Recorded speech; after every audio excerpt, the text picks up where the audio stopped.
gate wasn't open, so I'm taking the extra mile.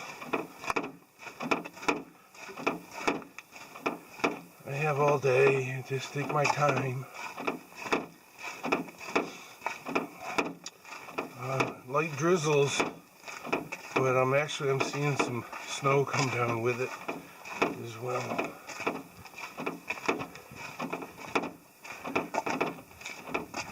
Quite an adventure for me.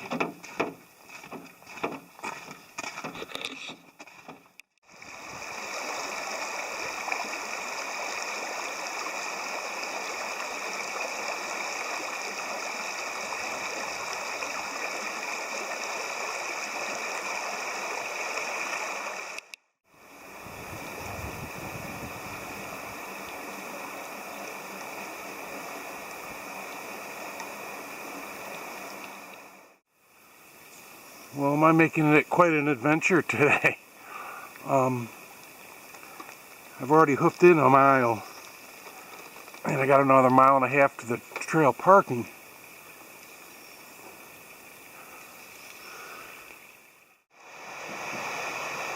Still not to the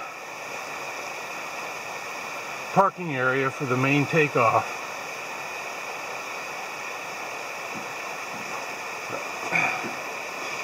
Nice creek here. Once again, I'm deflated.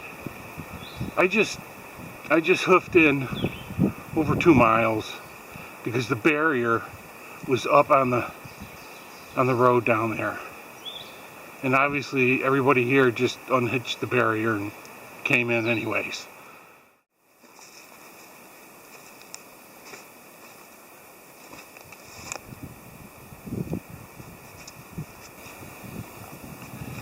So this is a Placid Boat Works carbon fiber Spitfire 13. Less than I think it's 20 pounds. Cook custom sewing, medium size canoe pack.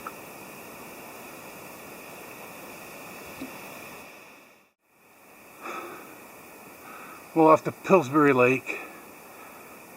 Another 2 miles. Ouch. Alright, so I'm taking a break. If I'm lucky, I can hit the end of Pillsbury, the eastern end of Pillsbury. It should be, water should be high. Looks like this is the feeder stream for Pillsbury Pond.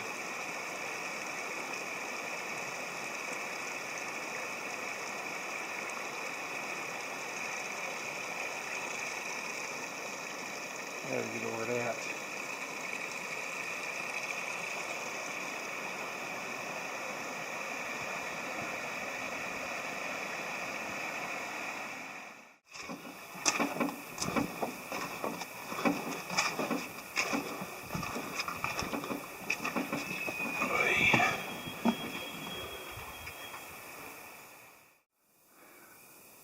Well, I can see the lake right over there. But I'm not going to bushwhack to it because it's all blowdown.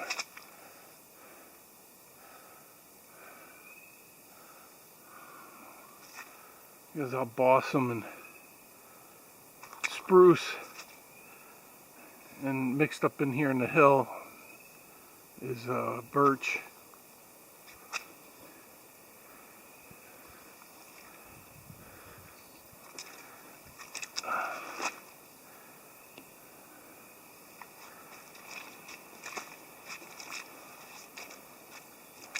Well, there's no doubt in my mind I'm going to sleep well tonight. The question is, what am I going to drink with my trout? The smoked maple, Kentucky bourbon, or heritage mead?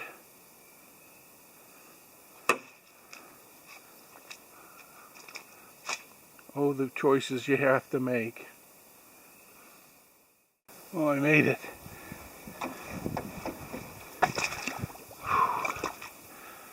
Long day. Alright, it's 1:22 I left this morning at 6:30. I think I was on the trail at 8:30.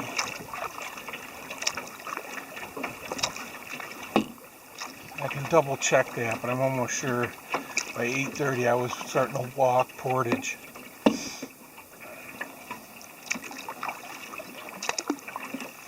And now it's 1:30 and I just sat down. Whew.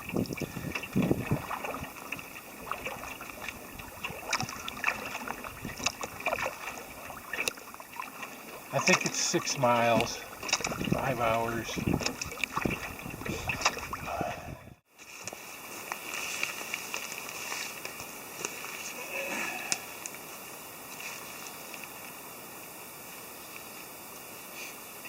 So it was a 8x10 custom tarp over a double nest hammock, and I got a bug net for it as well.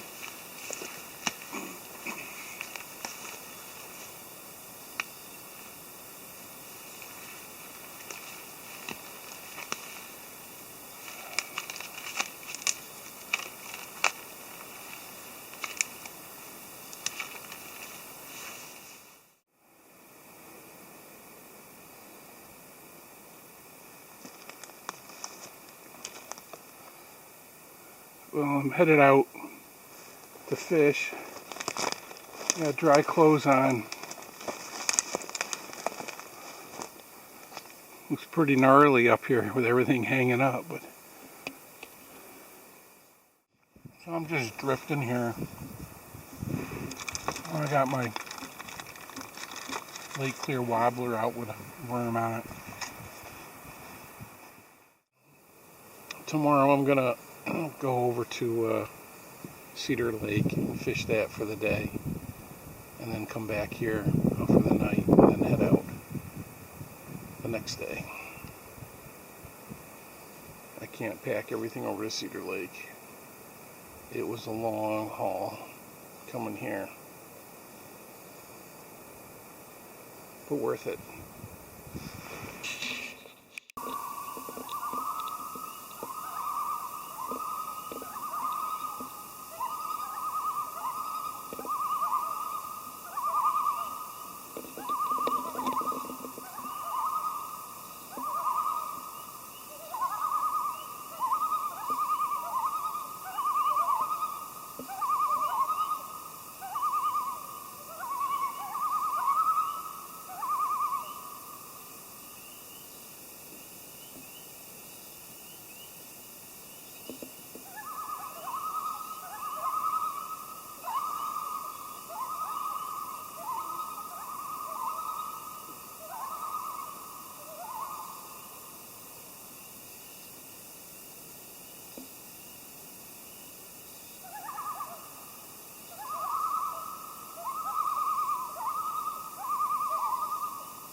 Alright, I'm on my way over to Cedar Creek.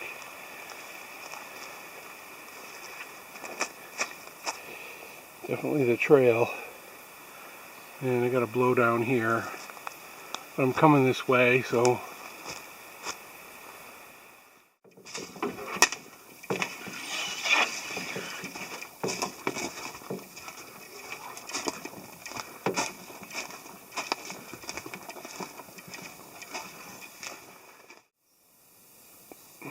I'm at a junction here. I'm coming down from the left. Just came down through here. And I put this up for my return trip, because the trail goes that way. And I'm heading this way. I'm right at the intersection between Cedar Pond and I think it's Whitney Lake Trail.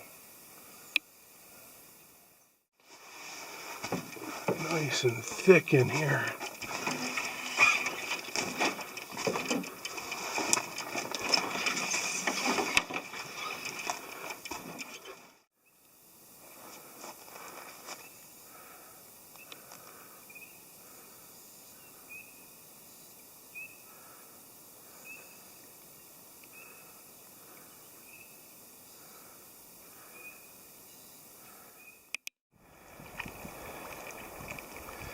Well, here's Cedar Pond Lake.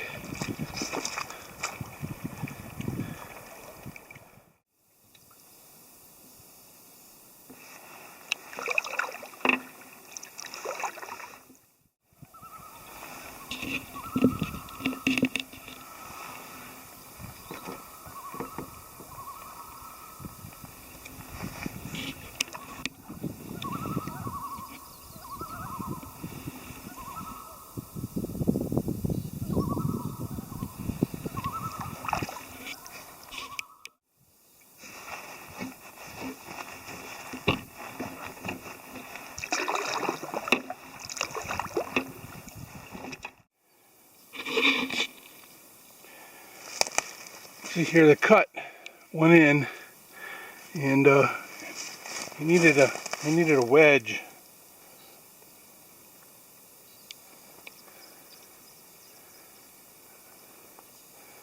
Needed a wedge.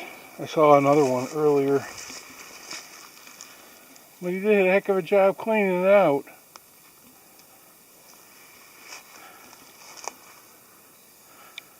I missed this trail coming in, had a bushwhack part of the way in. That was something.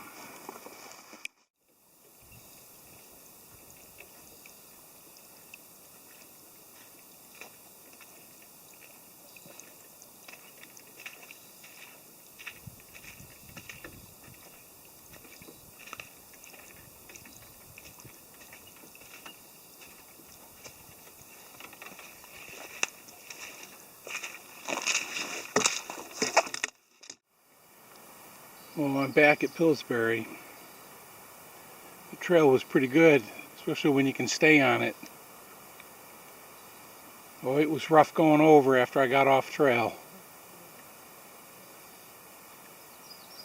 A little unnerving at some points.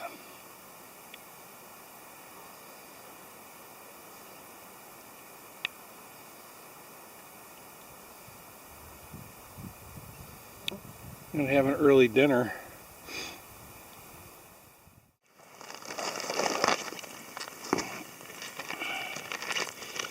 Alright, so boil water for coffee and my big lunch. And my big lunch doesn't consist of trout, but it is so Alfredo sauce, pine nuts, noodles, herbs, bouillon, and there's dehydrated chicken in here as well. I may have eaten it already. Oh, there's some there. Dehydrated chicken. I made these last fall. This is by far my favorite one of the mix. And Nash says, Randy knew the country better than the map did. For nearly 3 decades, when someone went missing in Sequoia and Kings Canyon National Parks, standing operating procedure had included at least a radio call to Randy, the park's most dependable source of high country knowledge. Randy was so in sync with the mountains, says Nash, that he could look at a missing person's last known whereabouts on a topographic map, consider the terrain and how it pulls at a person, and make a judgment call with astounding results.